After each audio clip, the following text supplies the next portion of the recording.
11:20 de la mañana tenemos más información aquí en A las 10 y ahora vamos a tener información con Jesús Reyes. Él ha estado hace solo unos instantes en Miraflores y va a contarnos cómo está marchando el corredor azul. Vamos a ver el informe entonces de Jesús Reyes.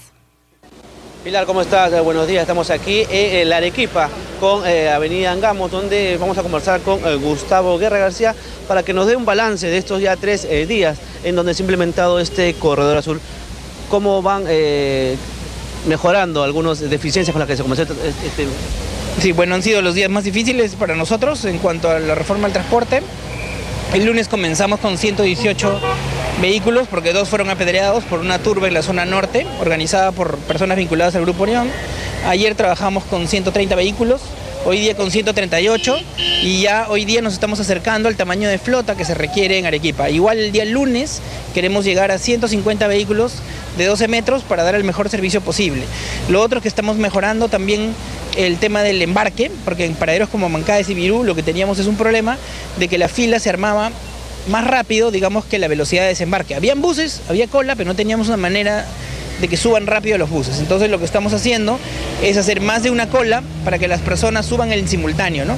Y eso nos ha permitido, por ejemplo, en plena hora punta, desde las 7:30 hasta las 8:20, lograr resolver la cola de Mancaes, que era enorme. Entonces ahora tenemos que asegurarnos que los intervalos funcionen, porque claro, si pasan 4 minutos y no llega el siguiente bus, obviamente se vuelve a formar la cola. Tenemos que controlar mejor los intervalos aún y mantener este sistema de colas simultáneas, por lo menos en Virú y en Amancaes, para que la cola fluya rápido y la gente no pierda tiempo en la espera de la cola, ¿no? Se puede ver reflejado en los paraderos. El día de ayer, en este mismo punto, veíamos gran cantidad de personas haciendo colas, pero ahora la cola es menos, los buses ya pasan más seguidos. Es una cola manejable, digamos, ¿no? Parecida a la que teníamos los fines de semana en las pruebas. Entonces, sí, el aumento de la flota y la mejor gestión de los intervalos de la programación, el efecto conjunto es el que genera una disminución ya sustantiva de las colas. Tenemos mucho menos colas, todavía hay, se están acercando a un nivel de cola razonable y ahora lo que tenemos que terminar de ajustar es la metodología para el mecanismo de embarque en los paraderos más congestionados como Virú y como Amancaes. Si bien en la Arequipa ya se puede ver más fluido el tránsito, avenidas como Arenales, como Petituar, como el mismo Washington, se ve gran congestión vehicular porque los buses que pasan justamente por esta zona pasan por estas avenidas. ¿Cómo se va a resolver ese tema? Sí, en realidad, en el marco de la reestructuración de las 39 rutas que hemos señalado, ya no debe haber flota pública que pase por Arenales y Petituars, que son las vías paralelas a la Arequipa. Pero lo que ocurre en este momento es que, si bien de las 39 empresas hay como 20 que ya están haciendo caso, respondiendo a la nueva ruta reestructurada, hay algunas que todavía no y que tienen un manejo desordenado porque los gerentes de las empresas no controlan a sus propietarios. Entonces, hay acciones de fiscalización que vamos a ir dando todos estos días hasta la próxima semana, que nos van a permitir que ya las 39 rutas operen como está en los planos, en las normas y en los diseños. Entonces, un poco de paciencia, más o menos el día martes o miércoles de la próxima semana ya debe estar terminado toda la fiscalización de las rutas reestructuradas y ya casi no debe haber transporte público ni en Petituars ni en Arenales. Lo que también finalmente se ve son gran cantidad de taxis que hacen colectivo por esta zona ahora. Sí, eso lo vamos a controlar. Hemos detectado un paradero inicial de taxi colectivo, lo vamos a intervenir hoy día y ahora nuestra prioridad es precisamente esa, el control del taxi colectivo para que salgan de la Arequipa, 1, y 2, que los taxis no entren a las áreas de intangibilidad de los paraderos del sistema de transporte. Así que por favor les pedimos a los taxistas que ahora que ya hemos terminado de asegurarnos que Orión no entre al corredor Arequipa, las grúas que están destinadas a eso van a estar destinadas a retirar a los taxis colectivos y a los taxis que están invadiendo las zonas de paradero del sistema de transporte. Los taxis pueden pasar por la Arequipa, pero no estacionarse, ni pararse, ni detenerse en donde está la señalización de bus del sitio. Bien, agradecemos a Gustavo Guerra García, presidente de ProTransporte, que nos daba un balance de estos 3 primeros días en donde ya se ha puesto en funcionamiento el corredor azul. Así que, Pilar, es la información que tenemos a esta hora del día. Vamos a estar contigo en estudios.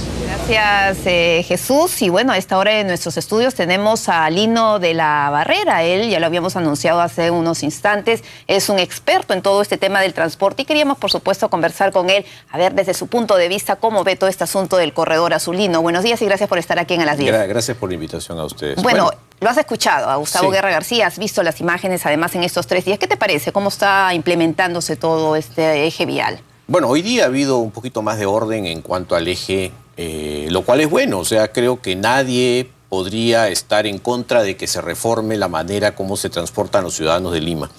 Lo que de alguna manera todos hemos criticado es esta salida a trompicones con marchas los fines de semana que al final hemos visto, y me relevo de cualquier comentario porque lo hemos visto el lunes y martes, que realmente las pruebas en fin de semana no les sirvieron de nada, porque al final el día lunes es como volver a empezar todo de nuevo. Entonces hemos empezado, al tercer día estamos viendo más orden en el eje. Creo que era una cuestión elemental que en Virú se hagan 2 colas, pero no veíamos que se hiciera. Tuvo que ir el gerente general de Protransporte a disponer que los inspectores hagan 2 colas para la 301 y la 303, cosa elemental y básica.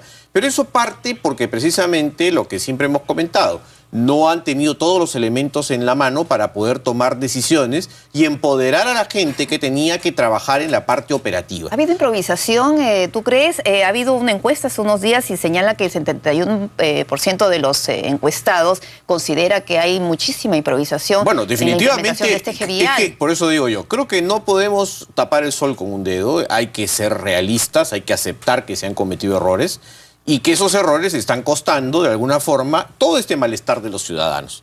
Entonces ahora, qué bueno que se hayan hecho correctivos, qué bueno que esté pasando esto, hay que trabajar sobre el taxi, hay que trabajar sobre el auto colectivo, porque esa fue una de las primeras cosas que se les dijo. Si la oferta de buses no cubre la demanda de pasajeros, esto se va a migrar al taxi colectivo. ¿Qué es lo que ha pasado? Nos aseguraron que no iba a pasar, pasó. Ahora, el señor Guerra García, y lo acaba de reiterar, ha señalado que, bueno, se va a permitir el paso por la avenida Arequipa, la circulación de los taxis y de los taxis colectivos, pero no se va a poder, no van a poder detenerse en los paraderos que son intangibles, ¿no?, de las unidades del Corredor Azul. ¿Y dónde van a parar?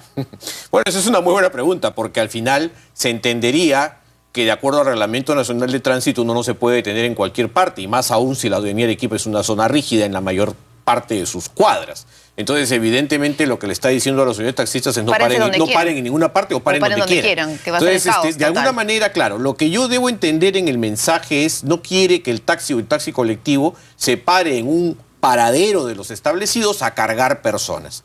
Eso es bien complicado si efectivamente los procesos de fiscalización no han sido correctamente adecuados y además la capacidad institucional del municipio no existe para poder solventar un proceso permanente y constante. Ahora, lo que yo me pregunto, y no solamente yo, sino todos, creo, todos los usuarios del Corredor Azul, se empezó con 118 vehículos, luego se pasó a 130, hoy a 138 y dice que el lunes 150. ¿Por qué no se empezó de frente con los 150? Y eso también le preguntábamos, y dice que están las unidades. ¿Cuál es el problema? Por eso, ese es uno de los temas que justamente se comentó el día lunes. Si ellos preveían una demanda potencial que podía ser exponencialmente mayor, comienzan con la mayor flota y la van ajustando en función a lo que realmente consideran que va a ser finalmente la demanda.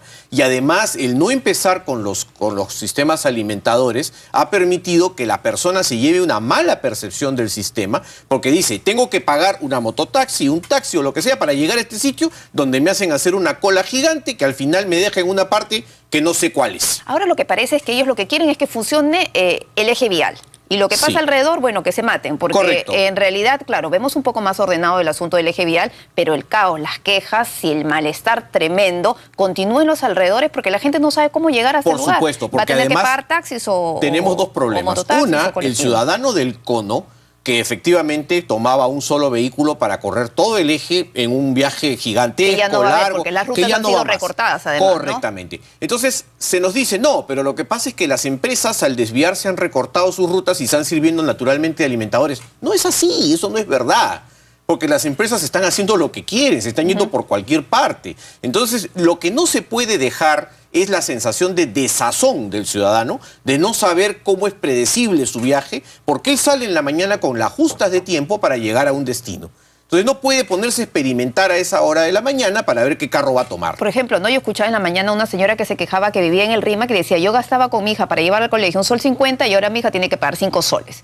Imagínense en un día, multiplicado por 30 o un tema por que 20. Es importante tomar en consideración es que los tiempos que ellos están calculando hoy en día es sobre una marcha en la cual no están pagando pasaje. Imagínense. Como el sistema del recaudo no está, es decir, no vamos a tener un sistema como el metropolitano donde hay una tarjeta inteligente, entonces el chofer va a tener que cobrar y dar vuelto. Eso le incorpora un tiempo a la subida de cada pasajero. Entonces, estos tiempos que estamos viendo acá no son reales. Se van a alterar porque naturalmente va a haber un tiempo, oiga, deme el vuelto. Y porque no va a haber cobradores. No, la idea es que sea un chofer cobrador. Entonces hay que tomar en consideración ese detalle adicional para el diseño de la flota. Ahora, lo que dice Guerra García es que, bueno, por días más o menos ha habido en estos días, por tratarse de marcha blanca, que no pagan los pasajes, como 200.000 pasajeros, usuarios, si no me equivoco. Y la idea es que ellos calculan que más o menos los usuarios reales de este servicio van a ser el 50% menos. Bueno, eso es medio complejo, ¿no? Porque yo no creo que nadie en su sano juicio va a salir una mañana a viajar apretado porque el pasaje es gratis, pues, ¿no? O sea, yo creo que esa es una demanda que se ha producido porque probablemente los estudios o los cálculos que se han hecho ajustados a la media, pero los lunes ocurren situaciones anormales y esto es lo que ha sucedido, pues. Entonces, por eso justamente uno tenía que prever que la mayor cantidad de flota, precisamente porque era la cara que se tenía que vender al ciudadano de la reforma. La reforma hay que defenderla y justamente estos actos fallidos van en contra de eso. Claro, ¿no? aquí nadie cuestiona el hecho de que se quiera cambiar y que es necesario Por sí o sí supuesto, cambiar claro. el transporte como estaba ahora, no podía seguir el caos y todo lo que ya sabemos. Pero algunos planteaban, y ya lo has mencionado también, que se debió iniciar de manera simultánea el eje y las rutas alimentadoras. Correcto. ¿Por Él qué? dijo que no, que era imposible, que iba a ser inviable, inmanejable y que en el asunto del metropolitano tampoco fue de esa forma. Pero es que ya se hizo de a pocos. estamos viendo por qué, claro, pues en el metropolitano era un corredor segregado, demoró una buena cantidad de tiempo mientras se hizo la obra de infraestructura y primero se puso el corredor troncal en la parte sur Eso era y otra luego en el cosa. norte. Es un tema totalmente diferente y las experiencias no son asimilables. En el tema fundamental acá es que el ciudadano que usa el eje, no solamente aquel que está viajando de la cuadra 1 a la 3, a la 8, a la 10 o a la 25 de la avenida Arequipa, es un ciudadano que está saliendo en el norte por San Diego, por Pro, por cualquiera de estas calles del norte o de las urbanizaciones del norte, o que sale del sur de Villa María del Triunfo, de Villa El Salvador, y que utiliza ese eje.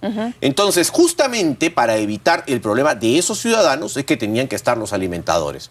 Ahora, un tema importante acá es mencionar la transferencia de pasajeros. Y yo presumo que por eso es que no han querido salir con los alimentadores. Estamos viendo un tremendo desorden en Virú y en Amancaes para hacer la subida de pasajeros. Claro, si yo tenía una bajada de unidades que venía de los conos más extremos hacia Virú y no tenían nada organizado, evidentemente el caos iba a ser mayor.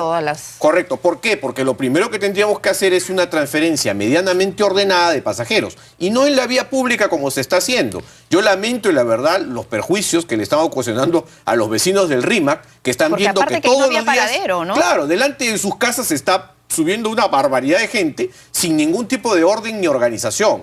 Entonces eso hay que corregirlo. Hay que defender la reforma, sí, pero hay que de alguna forma ajustar para que no haya perjuicios para algunos. Y ahora lo que también generaba cierto malestar es el tema bueno, de la marcha blanca. O sea, está bien que sea de manera gratuita, pero ¿quién asume el costo? Es el municipio. Bueno, hablaban ayer los de Protransporte alrededor de 12 millones. Esa es una situación bien complicada, ¿no? Porque primero, estamos hablando de una marcha blanca financiada por la municipalidad. Hay que entender que en todos los sistemas de transporte siempre se produce, pero no necesariamente en otras ciudades donde se ha realizado esta marcha blanca se ha producido en una época electoral, pues. Y este dinero con que se está trabajando la marcha blanca aparentemente está saliendo de alguna de las instituciones de la Municipalidad de Lima. Es lo que debemos entender porque se nos ha dicho que Protransporte tenía un presupuesto para esto. Recursos públicos. Lo que eventualmente nos lleva a decir, ya, ok, la marcha blanca va a ser financiada por el municipio, pero quienes están vendiendo esto como bandera política deberían dejar de decir, mi bandera es esa reforma, porque esa reforma está siendo auspiciada. Y vean el resultado, peor, porque está siendo manejada con dinero público que nos está costando a todos los limeños. O sea, yo creo que hay que tener un poco de cuidado por el bien de todo el proceso que se está siguiendo para no perjudicarlo y por el bien además de la señora alcaldesa que está en ejercicio todavía y que puesto puede generarle un problema. Ahora, yo creo que nadie tiene mala voluntad, lo único que le digo es hay que tener un poco de tranquilidad sobre eso, ¿no? Ahora lo que se ha señalado que con todos los problemas que se han registrado, que hemos visto en estos últimos días, se podría evaluar la posibilidad de postergar el inicio del corredor La Marina Javier Prado. Bueno, efectivamente, si no tenemos claro la solución a un tema integral como este de acá, no podemos empezar otro corredor, donde, digamos así, se ataca a la vena a la mayor cantidad de transportistas que tienen autorizaciones dadas por el Callao. O sea, están mucho más concentrados en Javier Prado que en la avenida Arequipa, donde efectivamente habían transportistas autorizados de esta forma. Yo creo que primero deberíamos terminar de arreglar bien el tema avenida Arequipa con alimentadores funcionando y con todo el sistema para empezar. Finalmente es un comentario porque el riesgo se lo corre la municipalidad. Claro, es una decisión de municipal y creo que todos los que de alguna forma estamos del lado de apoyar la reforma, lo vamos a hacer así cometan 1000 errores, porque finalmente dará pie para que al comentario los ayude a solucionarlos. Ahora, ¿cómo ajustar el tema de los problemas que están surgiendo ahí en el Corredor Azul para que eso se pueda hacer más viable? El tema de la falta de información. Sí. El tema, por ejemplo, lo que dicen muchos de nuestros tuiteros es que no se acostumbran a que todos los buses sean del mismo color. Bueno, claro, eso es un cambio cultural importante que ha ocurrido en cualquier otra ciudad formal. Sí se producen buses de este color. Lo que hay que informarle a la gente es, por ejemplo, la diferencia, en este caso de la avenida Arequipa, entre la 301 y la 303. Uno para, el otro no para. Ajá. Lo que no quiero es que un ciudadano se suba a un bus que al final esté reclamándole al chofer, oiga, abajo, no puedo bajar porque no le puede parar porque el chofer Además que te digan que vaya a las redes sociales para ver cómo son las rutas. Sí, no todos manejan las redes sociales, ni el internet, exacto, ni la web. Falta información. Y el funcionario público tiene que entender que puede hacer la información 1000 veces y tendrá que hacerla 2000, 3000 y no se puede cansar de hacerlo. Bueno, perfecto, Lino de la Barrera, un experto en transportes. Hemos comentado entonces sobre lo que se debería hacer para corregir, porque en realidad aquí nadie tiene mala leche, aquí no tiene ganas de parar esta reforma del transporte. Todo el mundo quiere que nuestro transporte mejore en beneficio de la ciudad. Gracias, Lino, por estar con nosotros. Y tenemos que ir rápidamente con nuestro reportero Jesús Reyes. Él está en el Congreso de la República, Jesús, con esta conferencia del parlamentario Sergio Tejada. Presidente García, así como las responsabilidades que se derivaran de esta. Ya. El juez constitucional anuló en ejecución de sentencia esta citación sin tomar en cuenta una serie de parámetros que le fueron observadas por la primera Sala Civil de Lima. Es decir, declaró nula la resolución que anulaba los informes de la mega comisión y le ordenó fallar nuevamente con una serie de parámetros que el quinto juzgado constitucional ha desconocido, porque no los ha tomado en cuenta para esta nueva resolución. En consecuencia, consideramos que se puede apelar todavía esta resolución, incluso se puede pedir la nulidad por no acatar lo dispuesto por la instancia superior, que es la primera Sala Civil de Lima, pero en lo fundamental lamentamos que hay este manejo del Poder Judicial que se interponga en un poder del Estado independiente según la Constitución y se interponga en la actuación de parlamentarios que no tienen mandato imperativo y que han tomado la decisión de debatir estos informes realizados por la mega comisión. La mega comisión en estos momentos no existe, ya cumplió su labor. Los informes están en la agenda del Pleno para ser debatidos. Entonces no se le puede exigir algo a la mega comisión. El Pleno sabrá tomar la decisión que le corresponda, la situación que corresponda al país, que además quiere que se haga justicia y quiere que se conozcan los actos de corrupción y se sancionen. El país quiere que esto siga a otras instancias como la Subcomisión de Acusaciones Constitucionales y el Ministerio Público, y es lamentable que mediante una resolución de esta naturaleza se pretenda parar, se pretenda evitar que esto siga su camino. Es decir, el señor Alan García no está respondiendo a las acusaciones, sino que está recurriendo a un asunto de forma para evadirlas. Eso es lo que queríamos manifestar. Vamos a tomar las acciones que correspondan, vamos a evaluarlo debidamente con los abogados para ver si se recurre a una apelación o se recurre a un pedido de nulidad. Incluso el juez constitucional podría ser denunciado por no acatar lo dispuesto por la primera Sala Civil. Congresista Tejada. Bien, Pilar, conferencia de prensa de la bancada nacionalista Sergio Tejada. En primer lugar se ha pronunciado, ahora vamos a escuchar a Daniel Abogatás. Yo creo que al margen de las explicaciones tan detalladas que ha dado el congresista Tejada, lo que tenemos que nosotros tratar de tener en claro es cuáles son los efectos que puede tener una posición como la que ha manifestado el juez constitucional. Yo les diría que lo que tenemos que hacer nosotros como Congreso es invitar al juez constitucional, al Pleno, y que ejecute, o sea, sería el primer caso que un juez pretende imposibilitar a un congresista de la República a emitir opinión. ¿Qué cosa es lo que están declarando nulo? ¿Qué cosa? Una opinión. O sea, porque la megacomisión emite un informe, que son un conjunto de opiniones, que son posteriormente evaluados por una segunda instancia, y si esa instancia llega a alguna conclusión, son evaluados por otra instancia, y si esa instancia, que es la Comisión de Acusaciones Constitucionales, pasa a la Comisión Permanente, y esa pasa al Ministerio Público. Pero no, lo que está haciendo este juez constitucional, que es una aberración absoluta, es decir, esas opiniones no las tomes en cuenta. Que venga pues y que lo ejecute. Yo lo invito, lo invoco, lo provoco. Venga, señor, usted al pleno el día jueves, venga con la policía y coáctenos nuestra libertad de opinión. Es lo que yo creo que estamos llegando al extremo del ridículo, que estemos el día de hoy debatiendo este tipo de situaciones, que son por lo demás descabelladas, absurdas, que lindan totalmente con un estado de anarquía que lo que quiere provocar, que ya no podemos ni siquiera los señores congresistas de la República emitir opinión, porque esas opiniones no le gustan al señor al señor licenciado García, no le gustan esas opiniones. Eso es libertad de opinión, eso es libertad de expresión, eso no atenta contra la autonomía que tenemos los congresistas. Los congresistas no le debemos obediencia, lo dice la Constitución, a nadie le debemos obediencia. Y ahora pretende un juez constitucional decirnos, señores, ustedes no opinen, no piensen de tal o determinada forma.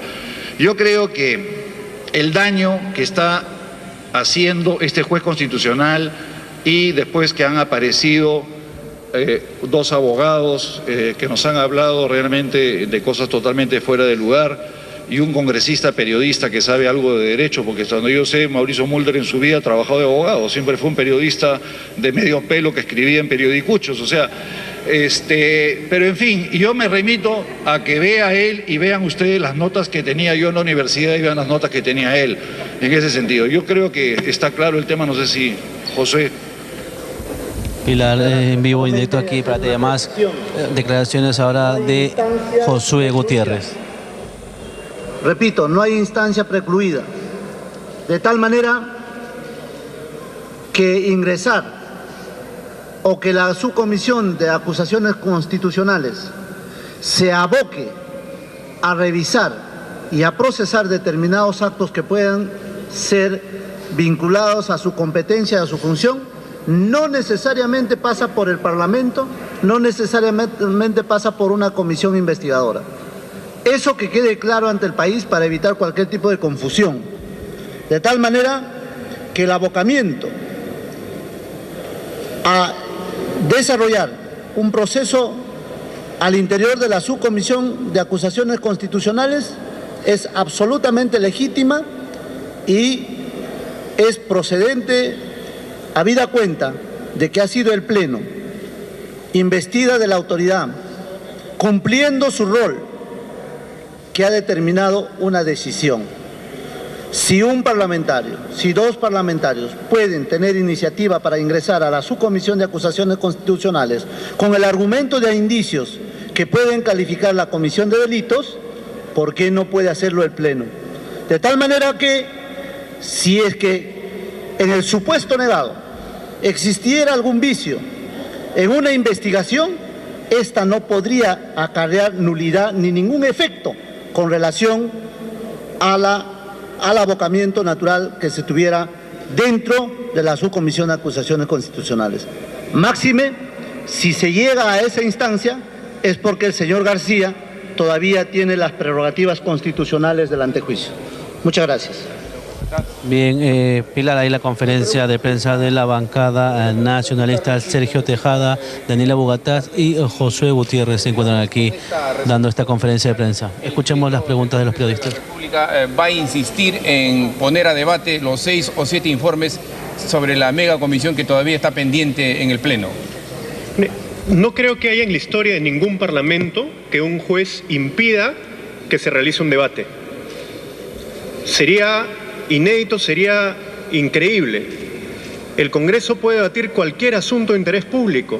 Sería como prohibir emitir opinión. Y ningún peruano puede ser prohibido emitir opinión, y menos aún un congresista que tiene inviolabilidad de opinión. Entonces nosotros podemos llevar adelante los debates. Además, hay varios informes que no están incluidos en esta resolución cuestionada, que también pueden ser debatidos, por supuesto. Entonces nosotros, al margen de las decisiones legales que tomemos de apelar, de declarar nulidad, de denunciar quizás al juez constitucional, podemos continuar con un debate que no puede ser impedido por nadie. Como ha dicho el congresista Bogotás, podríamos llegar al extremo de que venga la policía a enmarrocarnos para que no hablemos, pero eso sería increíble, ¿no? Es la única forma que hacemos entonces la declaración. Dos preguntas puntuales. Primero, hay un antecedente bien marcado acá en el Congreso que fue a propósito del caso de Dicanseco, donde el Congreso se allanó. ¿Cuál sería la diferencia en todo caso de un caso y del otro caso para que el Congreso actúe de diferente manera? Y lo segundo que quería preguntarle antes que me responda es si han contemplado la posibilidad como bancada, porque ya lo veo que están como bancada de Gana Perú, de formular una acusación constitucional para que el caso pase directamente a la subcomisión de acusaciones constitucionales. Bueno, la acusación constitucional ya ha sido formulada y ya está en la subcomisión de acusaciones constitucionales. Y de hecho, ahí el expresidente podría tener todas las garantías del debido proceso si es que es citado, ¿no? Hay distintas instancias en la investigación. Una es la etapa indagatoria de la formulación de un informe y otra es donde ya hay una acusación constitucional a la cual se tiene que resolver para ver qué decisión toma el Pleno. ¿Puedes repetir la primera pregunta? Sobre el antecedente del caso de Dicanseco. Ya había una sentencia. Sí, miren, para que quede claro para todos los que están teniendo la oportunidad de ver esta conferencia de prensa, una cosa es una sanción emitida por un órgano jurisdiccional como es autónomamente el Congreso de la República, que fue denunciada ante el Poder Judicial porque había una sanción efectiva. O sea, se le sacó del Congreso, se le retiró la remuneración que le corresponde y se le privó de todos los derechos al congresista Javier Díaz-Canseco. Ahí había un hecho en concreto con una sanción en concreto. Aquí lo único que hay son opiniones. Entonces, pretender hacer un símil entre uno y otro no tiene ningún asidero realmente. El otro escenario que se ha planteado para una posible suspensión del señor Alan García es la subcomisión de acusaciones constitucionales. Sin embargo, ya existe un pronunciamiento del Tribunal Constitucional en que no existen causales establecidas para suspender.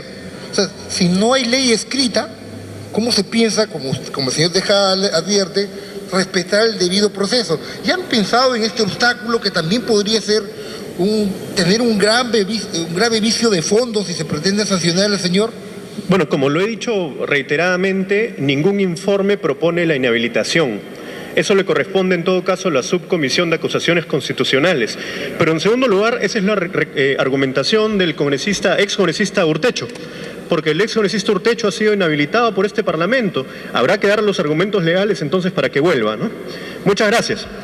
Bien, así culmina la conferencia brindada por la bancada de Gana Perú en respuesta a la conferencia que brindó la bancada también del APRA con respecto al tema de Alan García y la megacomisión. Pilar. Claro que sí, Jesús. Vamos a regresar en breve entonces con lo que viene ocurriendo en el Congreso, de acuerdo a la agenda en el Parlamento. En los próximos minutos, también en el hall de los pasos perdidos, la comisión Ancash, encabezada por el congresista Mesías Guevara, va también a ofrecer una conferencia de prensa y me imagino que van a hacer anuncios importantes. Nos vamos a una nueva pausa comercial.